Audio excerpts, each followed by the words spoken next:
listening to The Comedy Barn on the Freedom Alliance Network.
It's good to be out on the road. I'm glad you here with me. Oh! Jerry Clower on the road. And I'm so glad you with me. This tour started at Jackson, Mississippi on a Sunday morning. Marcel Ledbetter had sent me word, Jerry, I want to take a trip with you. He's my dearest and closest friend, Marcel Ledbetter. He met me at the Jackson, Mississippi airport and said, Jerry, I'm going to fly to Boston, Massachusetts with you. Oh, I said, all right, Marcel, I'll be glad to have you.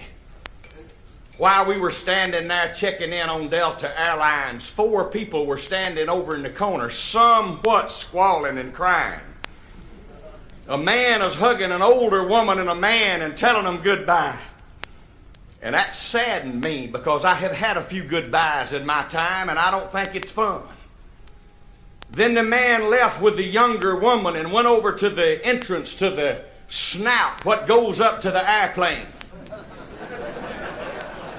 And he held this young woman and they squalled and looked at one another.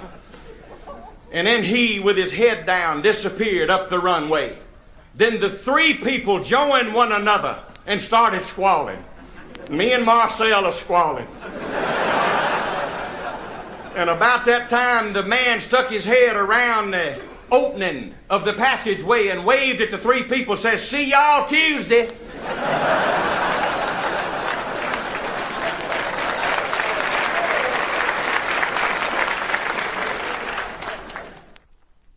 Me and Marcel went on and boarded our airplane. We landed in Boston, Massachusetts. It was 0 degrees, but when we got into the hotel, it was 100 in there.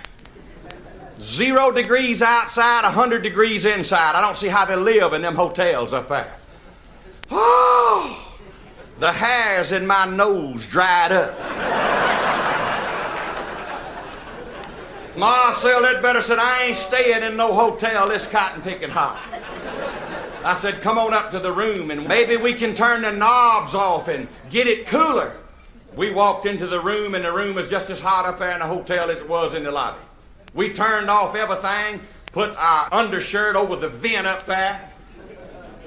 And I said, Marcel, let's get out of this room and maybe it'll be cool by the time we come back. Come on down into the lobby, Marcel, and let me buy you a good supper.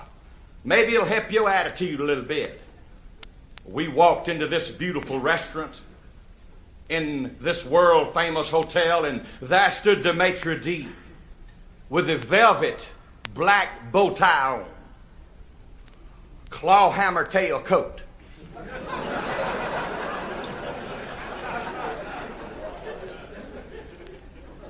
He said, hello, Mr. Clower, welcome.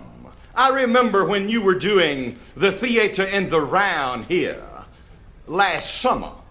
Welcome back to the land of the bean and the cod. Marcel looked kind of funny. I said, Marcel, that's a fish up here.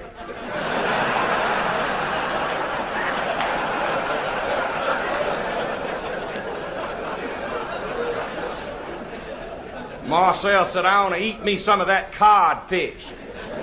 And we sat down at the table, and oh, what a delicious supper we had. Marcel eat a bait of that codfish and a loaf of that big brown warm bread. Oh, it was nice. And we talked to the maitre d' and thanked him for the good supper, got back up to the room, and it was still scalding hot. I said, Marcel, raise the window. And he raised the window, and we got in bed, and about that time the syringes on them police cars commenced to squall.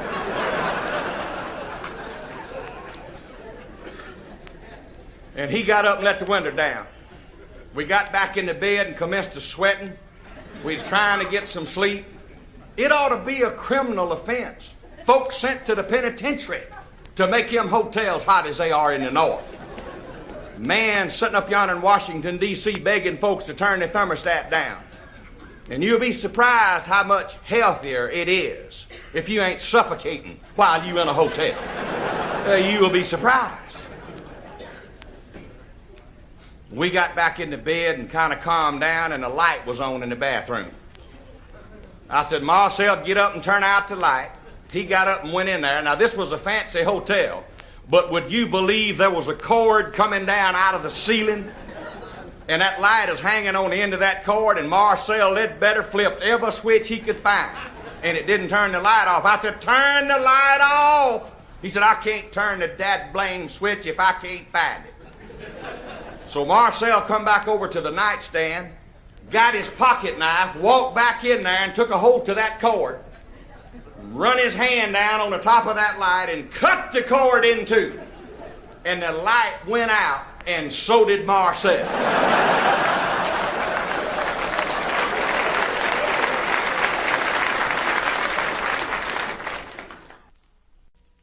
Woo! Flew from Los Angeles, California to Des Moines.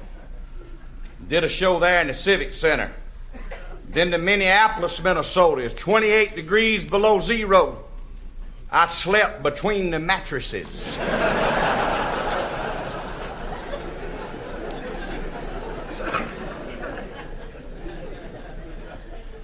Then left Minneapolis and flew to Chicago. Chicago to Atlanta, Georgia, and then back to Yazoo City, Mississippi. I got in my Dodge pickup truck and drove down Interstate 55. Done drove to Uncle Versi Ledbetter's house that Aunt Pet, his wife, was sitting on the front porch squalling. I said, Aunt Pet, something must be bad wrong. Said, they got Versi down at the courthouse. I said, Uncle Versi Ledbetter ain't never done nothing to be tried in a courthouse in his life. Said, they got him down there, Jerry. So I took off down there, and it was dinner time. I walked across the lawn, and there was the district attorney. I said, what have y'all done to Uncle Versi?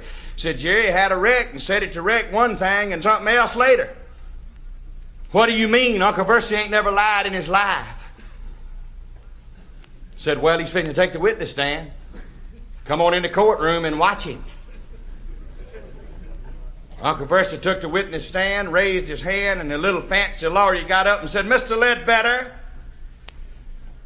didn't you, sir, at the scene of a wreck say there wasn't nothing wrong with you, and now you claim to have a broke leg and you want the insurance company to fix it? He said, that's right. He said, would you mind facing the jury and telling in your own words, please, why you lied then and you changing your mind now? Uncle Versi said, I wouldn't mind doing it a bit in the world. Said, I loaded up a hog, and I was taking that hog to town to the sale barn and going to sell it. And about halfway into town, one of them great big double-decker trucks loaded down with cows sideswiped me in a curve, turned over on me, knocked me down in the ravine, and them cows poured out on me, bellowing and broke all to pieces. I thought I was a goner. And I'm laying down there with a broke leg and all them bellowing, bleeding cows. And up walked one of them big state troopers with them black boots on. Moved his coat around a .357 Magnum and pulled that Magnum out and asked the truck driver, what's wrong with that cow right down there?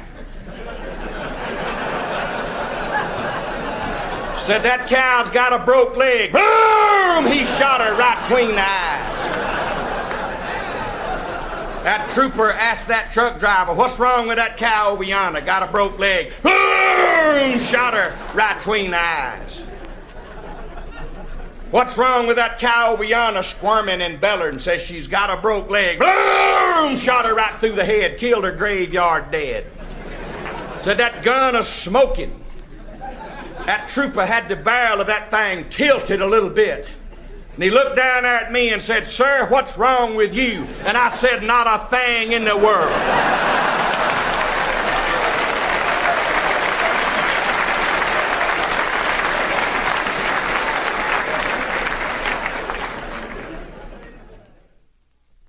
I was out there at Hollywood doing one of them talk shows, sitting on the couch and had my feet propped up on the coffee table, watching my turn when I was supposed to go out on television. And in walked a lady. And just as she walked in, she grabbed her Adam's apple and screamed, "Ah!" Lacking to have scared me to death. I said, "Lady, what's the matter?" She said, "Oh, look at your boots. Your boots are lizard boots. And some little Now don't you go nowhere. I reckon we'll be right back right after this. Well, life on the farm is kind of laid back. Ain't much an old country boy like me can't hack. It's early to rise, early in the sack. I thank God I'm a country boy. Well, a simple kind of life never did me no harm. Raising me a family and working on the farm. The days are all filled with an easy country charm. Thank God I'm a country boy. Well, I got me a fine wife, I got me old fiddle. When the sun's coming up, I got cakes on the griddle. Life ain't nothing but a funny, funny riddle. Thank God I'm a country boy. When the work's all done and the sunset low, pull out the fiddle and I rosin up the bow. Kids are asleep, so I keep it kind of low. And thank God I'm a country boy. I'd play Sally Gooden all day if I could, but the Lord and my wife wouldn't take it very good. So I fiddle when I can, work when I should. And thank God I'm a country boy. Well, I got me a fine wife, I got me old fiddle. When the sun's coming up, I got cakes on the griddle. Life ain't nothing but a funny, funny riddle. Thank God I'm a country boy. Woo-hoo!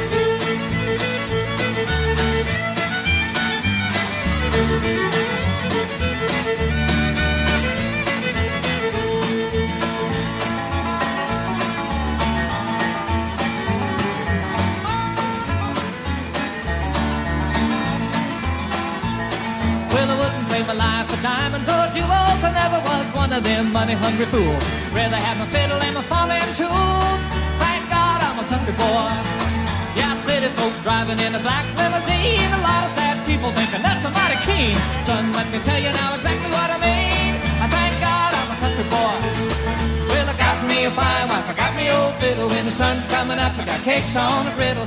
Life ain't nothing but a funny, funny riddle. Thank God I'm a country boy. Yes, sir.